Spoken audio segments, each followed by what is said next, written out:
ఎప్పుడైనా ఆలోచించారా మనం తిన్న ఫుడ్ ఎంతసేపట్లో డైజెస్ట్ అవుతుంది అని చెప్పి? ఇప్పుడు మనం కొన్ని మన ఫేవరెట్ ఫుడ్స్ని చూద్దాం.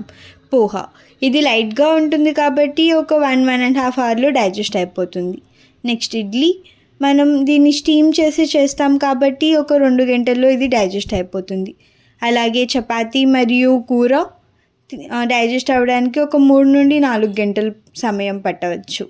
అలాగే తెల్లన్నం అలాగే కూర ఒక 4 గంటలు పడుతుంది డైజెస్ట్ అవ్వడానికి. ఒకవేళ ఆయిలీగా ఉంటే ఇంకా ఎక్కువ సమయం పట్టచ్చు. మ్యాగీ చేయడానికి 2 మినిట్సే పట్టచ్చేమో, కానీ డైజెస్ట్ అవ్వడానికి 4 నుండి 5 గంటలు పడుతుంది. సమోసాలు, పకోడీలు ఇవి ఆయిల్లో ఫ్రై చేయడం వల్ల 6 నుండి 8 గంటలు పడుతుంది డైజెస్ట్ అవ్వడానికి. బిర్యానీ చాలా బాగుంటుంది, కానీ 8 గంటలు పడుతుంది డైజెస్ట్ అవ్వడానికి. అలాగే పన్నీర్ బటర్ మసాలా 7 గంటలు పడుతుంది డైజెస్ట్ అవ్వడానికి. Surprised? Follow for more. Thank you.